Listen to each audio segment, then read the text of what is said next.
Olá, galera, alegria! Tudo bem com vocês? Eu sou Ricardo Ferreira, professor de artes cênicas.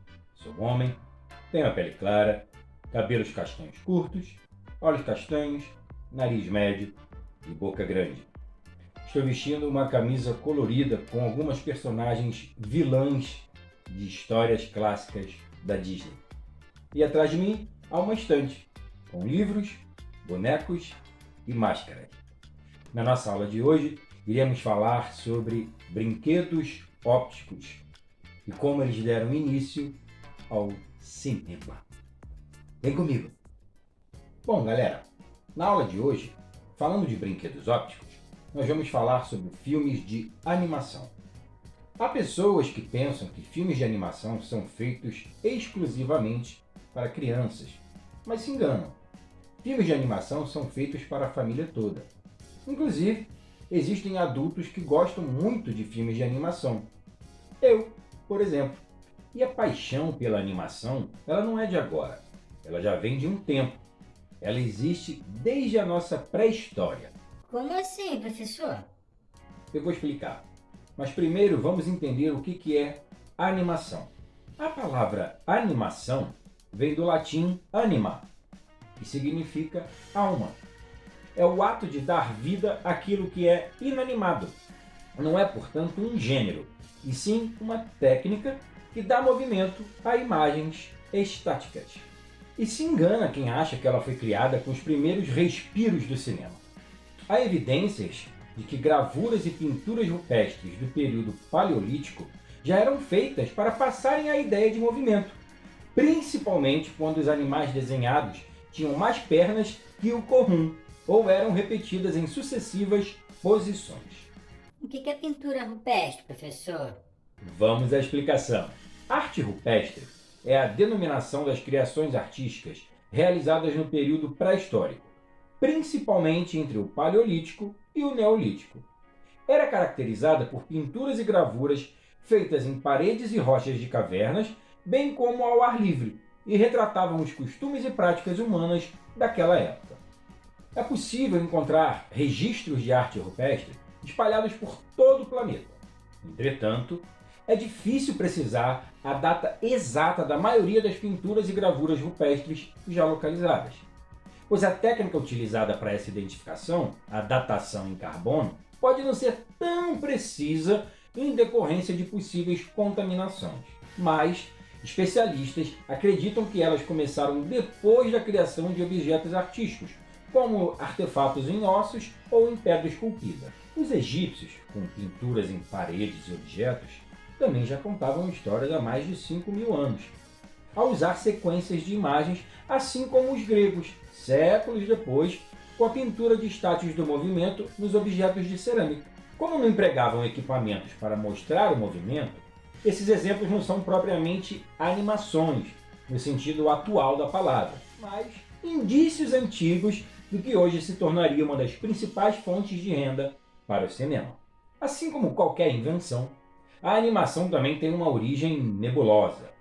De forma simultânea, ou quase, muitos equipamentos e técnicas surgiram pelo mundo. Por isso não dá para afirmar categoricamente quem era o criador da animação. No século XIX, foram feitos alguns dispositivos que davam a ilusão de movimento e eram usados principalmente como brinquedos. Um dos primeiros equipamentos foi o zootrópio, criado em 1834 pelo relojoeiro inglês William Horner. Tratava-se de um tambor com algumas frestas em sua circunferência que, ao girar, mostrava para quem observava sequências de imagens que pareciam se movimentar. Em 1868, foi a vez do Flipbook, criado por John Barnes Linnet. Era um livrinho que até hoje é muito usado para criar a sensação de animação. Você passa as folhas em alta velocidade e tem o efeito. Já em 1877, o cientista francês Émile Ranaud criou o praxinoscópio, uma versão mais requintada do zootrópio. Ao invés de ver as imagens pelas ranhuras, elas eram vistas de uma série de espelhos. As primeiras animações foram criadas junto com as primeiras produções do cinema mudo. Nós já vimos aqui em aulas anteriores que houve uma parte do cinema onde não havia fala e nem cor. No começo do século XX, um dos destaques vai para o diretor francês Émile Coe, com o seu Fantasmagorie, que fez uso de projetores modernos para expor a sua produção.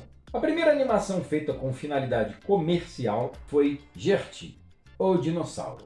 Foram feitos mais de 10 mil desenhos para rodar o filme. O desenho tem aproximadamente 10 minutos e conta a história da dinossauro Gertie, no qual o criador pede para que ela interaja com a plateia. A consolidação da técnica aparece com o desenho Steamboat Willie, de 1928, da Walt Disney. O desenho marcou a primeira aparição do rato mais conhecido da nossa história, Mickey Mouse, e foi o primeiro a incluir de forma sincronizada um som gravado na animação. O atual maior conglomerado de mídia do mundo, a Walt Disney Company, nasceu em 1923. Começou com um estúdio de animação. Em 1932, lança o primeiro curta de animação totalmente colorido, a aventura Flowers and Trees, Flores e Árvores, que dá a Walt Disney o primeiro Oscar da empresa. Não muito longe, em 1937, o estúdio se consagra com o longa-metragem Branca de Neve e os Sete Anões, o primeiro filme de animação colorido e com som. Sucesso de bilheteria, aproximadamente 4 anos para ser concluído e teve um custo astronômico para a época, $1,5 milhão. Atualmente, o processo de criação de uma animação digital está bem mais fácil. Por exemplo, nós mesmos podemos criar, através do nosso aparelho de telefonia celular, um filme através de fotos. Quando nós tiramos uma sequência de fotos com uma diferença mínima de movimentos e colocamos uma ao lado da outra, nós podemos perceber essa movimentação. Existem alguns aplicativos de captação de imagem que já fazem isso automaticamente. Por exemplo, o Google Fotos às vezes até sugere no aparelho se você quer montar um mini filme com a sua sequência de fotos. Já outros aplicativos mais específicos trabalham com a técnica do stop motion, onde nós tiramos essas imagens e depois, ao colocar uma ao lado da outra, monta-se esse filme. Os filmes nada mais são do que imagens capturadas, do que fotografias de momentos colocadas uma ao lado da outra e geradas numa velocidade tamanha que o nosso cérebro e os nossos olhos sejam capazes de assimilar esse movimento. Não entendeu? Vou te dar um exemplo de um brinquedo feito muito tempo atrás, chamado Taumatrópio, onde nós vamos ter apenas 2 imagens, a ilusão da óptica e o movimento. Rapidinho que eu já volto.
Bom, galera, espero que vocês tenham gostado da aula, que vocês tenham curtido a ideia do taumatrópio e que vocês façam os taumatrópios de vocês em casa. Eu vou ficando por aqui, mas aproveito para convidar o professor de música André Oliveira, que também vai trazer uma atividade bem interessante para a gente. André, Vai daí! Olá, meu nome é André, professor de música e vou fazer minha autodescrição. Sou um homem branco, de cabelo curto, estou usando uma camisa preta e atrás de mim tem um relógio de parede antigo, um abajur e um quadro. Nesse vídeo nós vamos fazer um jogo sonoro e para isso nós vamos ter a participação da professora Juliana Marins, da Escola Municipal Figueiredo Pimentel. Vamos lá! Oi pessoal, tudo bem com vocês? No vídeo de hoje, a gente vai aprender a fazer um jogo da memória dos sons. Para isso, a gente vai precisar dos seguintes materiais: uma tesoura, alguns balões de encher, garrafinhas de leite fermentado e alguns elementos para colocar dentro dessas garrafinhas e produzir o som para o nosso jogo. Aqui eu vou usar o arroz, um pouquinho de granulado, algumas miçangas, feijão, pedrinhas e um açúcar tipo cristalizado. Vamos começar? Bom, primeiro a gente vai encher essas garrafinhas com uma quantidade igual em cada uma delas desses elementos. Então vou começar aqui com o arroz. Um punhadinho dentro de uma garrafinha, um punhadinho dentro da outra. Tenta ver mais ou menos se está igual, se o som vai ser parecido. Se tiver igual, tá ótimo, tá pronto. A gente limpa a sujeirinha, né? Porque sempre vai ficar uma sujeirinha aí. E vamos para o próximo.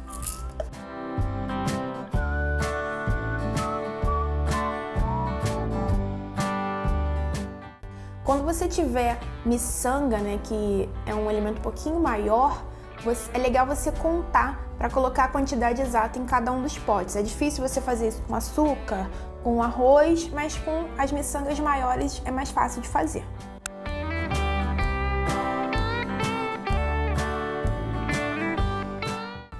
Agora a gente vai cortar as bexigas para encapar as nossas garrafinhas.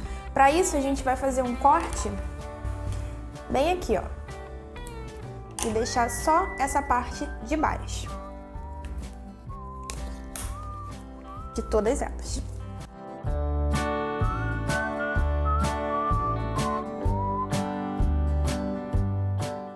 Muito bem, depois que a gente cortou todos os fundinhos, é só encapar as nossas garrafinhas.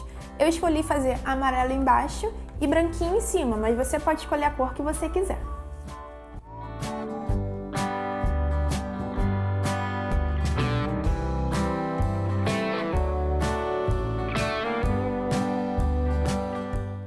Muito bem, pessoal. Depois que eu coloquei os balões nas garrafinhas, eu dei um acabamento com uma cartolina azul aqui no meio. Porque você vai ver que quando você colocar os dois pedacinhos dos balões, eles não vão ficar totalmente retinhos quando você encaixar.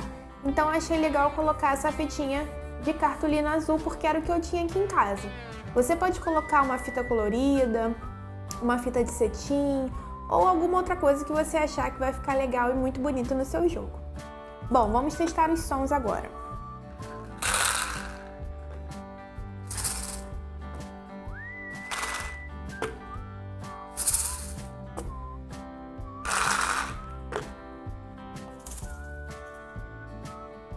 Você pode aumentar ou diminuir a dificuldade do jogo trocando os elementos que tem dentro para elementos mais diferentes, com sons mais distintos ou sons mais parecidos para ficar mais difícil de descobrir. Muito bem, agora é só embaralhar e se divertir.